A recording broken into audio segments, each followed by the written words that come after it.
بسم اللہ الرحمن الرحیم۔ یمن کا بادشاہ، کتاب المستظرف اور حجت العالمین اور تاریخ ابن عساکر میں ہے کہ حضور صلی اللہ علیہ وآلہ وسلم سے 1000 سال پیشتر یمن کا بادشاہ طبع اول حمیری تھا۔ ایک مرتبہ وہ اپنی سلطنت کے دورہ کو نکلا۔ 12,000 عالم اور حکیم اور 1,32,000 سوار اور 1,13,000 پیادہ اپنی ہمراہ لیے اس شان سے نکلا کہ جہاں بھی پہنچتا اس کی شان و شوکت دیکھ کر مخلوق خدا چاروں طرف سے نظارہ کو جمع ہو جاتی تھی۔ یہ بادشاہ جب دورہ کرتا ہوا مکہ معظمہ پہنچا تو اہل مکہ سے کوئی اسے دیکھنے نہ آیا۔ بادشاہ حیران ہوا اور اپنے وزیر اعظم سے اس کی وجہ پوچھی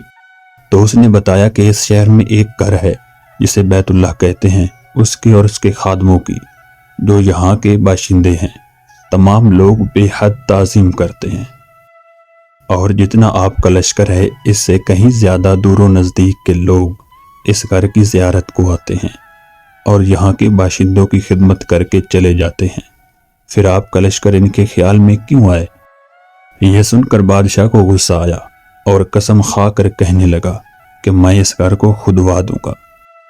اور یہاں کے باشندوں کو قتل کروا دوں گا۔ یہ کہنا تھا کہ بادشاہ کے ناک، منہ اور آنکھوں سے خون بہنا شروع ہو گیا اور ایسا بدبودار مادہ بہنے لگا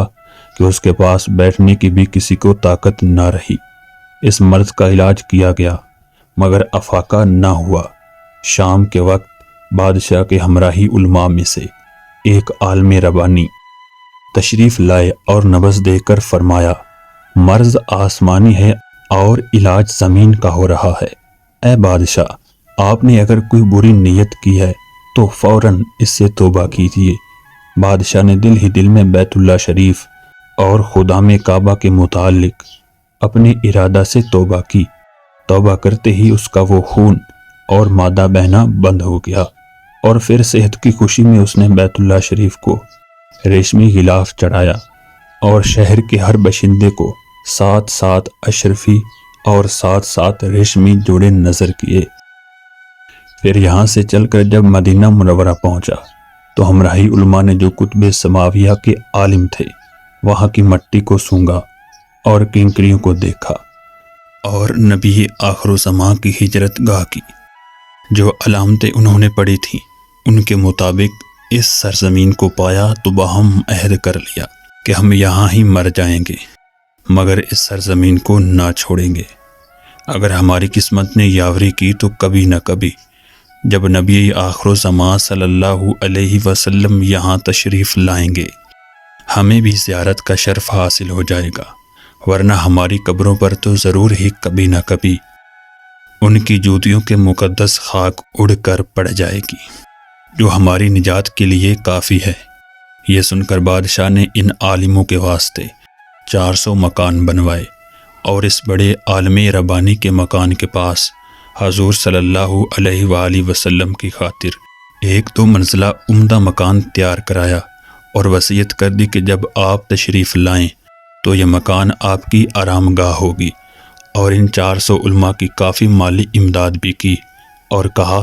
تم ہمیشہ یہیں رہو، اور پھر اس بڑے عالم ربانی کو ایک خط لکھ دیا اور کہا کہ میرا یہ خط اس نبی آخر زمان صلی اللہ علیہ وآلہ وسلم کی خدمت اقدس میں پیش کر دینا، اور اگر زندگی بھر تمہیں حضور صلی اللہ علیہ وسلم کی زیارت کا موقع نہ ملے تو اپنی اولاد کو وصیت کر دینا کہ نسلاً بعد نسل میرا یہ خط محفوظ رکھیں کہ حتیٰ کہ آپ صلی اللہ علیہ وآلہ وسلم کی خدمت میں پیش کیا جائے۔ یہ کہہ کر بادشاہ وہاں سے چل دیا۔ وہ خط نبی کریم صلی اللہ علیہ وسلم کی خدمت میں 1000 سال بعد پیش ہوا۔ کیسے ہوا اور خط میں کیا لکھا تھا سنیے اور عظمت مصطفیٰ صلی اللہ علیہ وآلہ وسلم کا اعتراف فرمائیے۔ خط کا مضمون یہ تھا، ترجمہ: کم ترین مخلوق طبع اول حمیری کی طرف سے، شفیع المذنبین سید المرسلین محمد رسول اللہ صلی اللہ علیہ وسلم، اما بعد، اے اللہ کے حبیب، میں آپ پر ایمان لاتا ہوں اور جو کتاب آپ پر نازل ہوگی اس پر بھی ایمان لاتا ہوں، اور میں آپ کے دین پر ہوں، بس اگر مجھے آپ کی زیارت کا موقع مل گیا تو بہت اچھا اور غنیمت، اور اگر میں آپ کی زیارت نہ کر سکا تو میری شفاعت فرمانا اور قیامت کے روز مجھے فراموش نہ کرنا۔ میں آپ کی پہلی امت میں سے ہوں اور آپ کے ساتھ آپ کی آمد سے پہلے ہی بیعت کرتا ہوں۔ میں گواہی دیتا ہوں کہ اللہ ایک ہے اور آپ اس کے سچے رسول ہیں۔ شاہ یمن کا یہ خط نسلاً بعد نسل ان 400 علماء کے اندر حرز جان کی حیثیت سے محفوظ چلا آیا، یہاں تک کہ 1000 سال کا عرصہ گزر گیا۔ ان علماء کی اولاد اس کثرت سے بڑھی کہ مدینہ کی آبادی میں کئی گنا اضافہ ہو گیا، اور یہ خط دست بدست ماں وصیت کے اس بڑے عالم ربانی کی اولاد میں سے حضرت ابو ایوب انصاری رضی اللہ تعالی عنہ کے پاس پہنچا، اور آپ نے وہ خط اپنے غلام خاص ابو لیلہ کی تحویل میں رکھا۔ اور جب حضور صلی اللہ علیہ وسلم مکہ معظمہ سے ہجرت فرما کر مدینہ منورہ پہنچے اور مدینہ منورہ کی الوداعی گھاٹی سنیات کی گھاٹیوں سے آپ صلی اللہ علیہ وسلم کی اونٹنی نمودار ہوئی، اور مدینہ کے خوش نصیب لوگ محبوب خدا کا استقبال کرنے کو جوک در جوک آ رہے تھے، اور کوئی اپنے مکانوں کو سجا رہا تھا تو کوئی گلیوں اور سڑکوں کو صاف کر رہا تھا، کوئی دعوت کا انتظام کر رہا تھا، اور سب یہی اصرار کر رہے تھے کہ حضور صلی اللہ علیہ وسلم میرے گھر تشریف فرما ہوں۔ حضور صلی اللہ علیہ وسلم نے فرمایا کہ میری اونٹنی کی نکیل چھوڑ دو، جس گھر میں یہ ٹھہرے گی اور بیٹھ جائے گی وہی میری قیام گاہ ہوگی۔ چنانچہ جو 2 منزلہ مکان شاہ یمن طبہ نے حضور کی خاطر بنوایا تھا،